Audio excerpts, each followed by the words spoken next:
સૌપ્રથમ તો આપનો ખૂબ ખૂબ આભાર.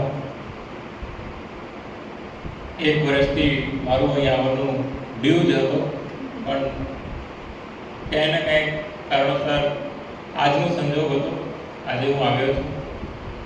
આવ્યા પછી રાખીનું એક્ઝિબિશન જોયું છે, એમાં ખૂબ જ સરસ એવા સંદેશ છે કે રાખીના તહેવારના માધ્યમથી સમાજને કામ લાગે, વ્યક્તિગત મનુષ્યને કામ લાગે, અને એમને આધ્યાત્મિક જે કનેક્શન છે. આ એક્ઝિબિશન મને થોડું અલગ ટાઈપનું લાગ્યું. ફર્સ્ટ ટાઈમ મેં આવું એક્ઝિબિશન જોયું છે. ખાસ એમાં જે યુવાનોનું જે હતું એ મને લાગે છે કે ખૂબ ઇમ્પેક્ટફુલ રહેશે.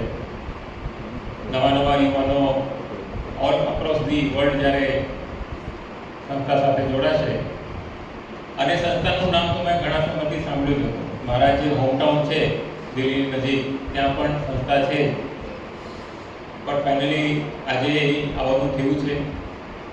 અને એન્ટર થતાં જ મને એમ લાગ્યું, મેં કીધું પણ કે આ મને ઘરની જેમ લાગે છે.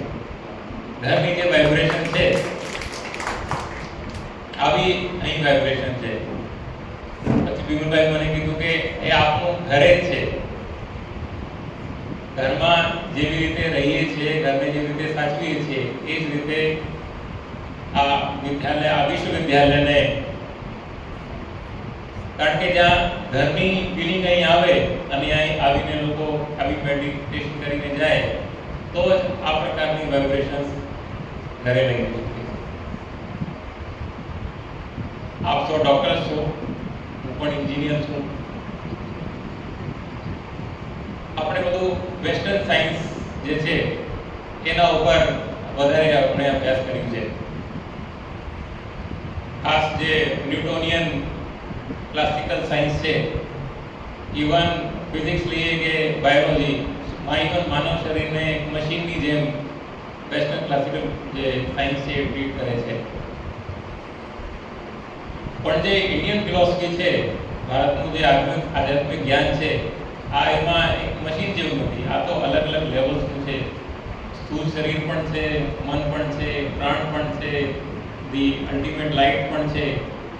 એ બધું અલગ અલગ લેવલ્સ છે.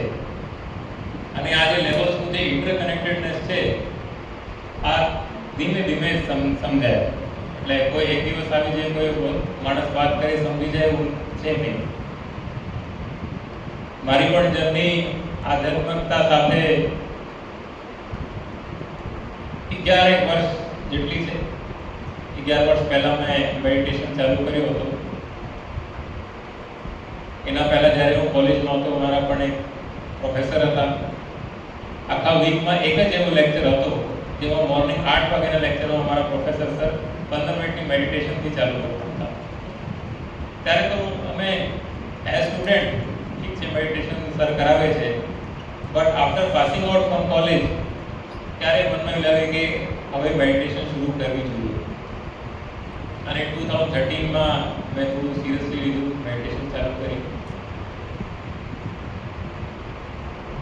એ એકદમ ઓલ ટુગેધર ડિફરન્ટ આપણું જે મન છે એની સ્ટેટને જ ચેન્જ કરી નાખે છે. And it tax time. જેવી રીતે આપણી વેસ્ટ મેડિસિન એલોપેથી કામ કરે છે, આ એવું સિસ્ટમ નથી. It works very slowly. અને જ્યારે આપણે કોઈ એવા હેવી સ્ટ્રેસમાં આવી જઈએ અને એવું થાય છે, પ્રેક્ટિકલી મેડિટેશન છૂટી પડી જાય છે. મારી સાથે પણ થયું છે. એકવાર આ સ્ટેટમાંથી નીકળી જઈએ પછી બેક ઓન ટ્રેક પણ એઝ સૂન એઝ પોસિબલ આવવું જોઈએ. એમ નહીં કે કોઈ પણ એવું ઇન્સિડન્ટ નેગેટિવ થયું, નેગેટિવ ઇમ્પેક્ટ આવ્યું છે, તો one should get back on rehabilitation also. આ પણ એક મારા એક્સપિરિયન્સથી મેં આપસો સાથે સાझा કરવા માંગુ છું. કોઈ જ્ઞાન જેવી બાબત નથી, આ તો વિચારોનું એક્સચેન્જ છે. I am also student in this game. ક્યારે નેક્સ્ટ લેવલ સુધી જવાના છીએ, શું જ્ઞાન ક્યારે ફીલ થાય, વી ડોન્ટ નો. થોડા ઘણા અનુભવ થયા છે, પણ મારા ગુરુઓ મને કીધે છે કે આવા અનુભવ કોઈ સાથે શેર નહીં કરવો જોઈએ. આ તો તમારું પર્સનલ છે, તમારું કનેક્શન ગોડ સાથે છે. એનાથી આટલું કહી શકું છું કે મેડિટેશનમાં અગર આપણે ઇનિશિએટ કરીએ તો ખૂબ સારા અનુભવો થશે. એવા રસ્તાઓ ખબર પડશે જ્યારે આપણા જે લોજિકલ માઇન્ડ છે એ જોઈ નથી શકતા, ક્યારેક વિચારી નથી શકતા. આવી વાઇબ્રેશન્સ છે, હાયર વાઇબ્રેશન્સ છે, એની સાથે આપણું બ્રેનનું વાઇબ્રેશન મેચ કરે અને રેઝોનન્સ થાય તો ઓટોમેટિકલી એક ઓલ્ટર્ડ રિયાલિટી ક્રિએટ થઈ જાય છે. તો આ આપણું સરળ અને આવું સરસ મેડિટેશનનું માધ્યમ છે. અને આપણી સંસ્થા જે છે એ અલગ અલગ જે વિંગ્સ બનાવ્યા છે એ ખૂબ યુનિક આઈડિયા છે કે સમાજના તમામ પ્રકારના જે લેવલ છે, તમામ પ્રકારના જે સોસાયટી ઓર્ગેનાઇઝ છે એમાં કઈ રીતે આ પોઝિટિવ જ્ઞાનને પહોંચાડીએ. અને નોટ જસ્ટ ઇન્ડિયા, ઇન્ટરનેશનલી આખા વર્લ્ડ જે છે બધા મનુષ્ય સમાજ છે આવો પોઝિટિવ મેસેજ સાથે સંસ્થા કામ કરે છે. તો મને તો ખૂબ જ આનંદ છે. અમરેલીમાં પણ આ સંસ્થા છે અને દર વર્ષે અમારા ઓફિસ સાથે તો કોન્ટેક્ટમાં હોય છે. મેં પણ 5G રાખી પહેરેલી છે, આ 5G રાખી છે.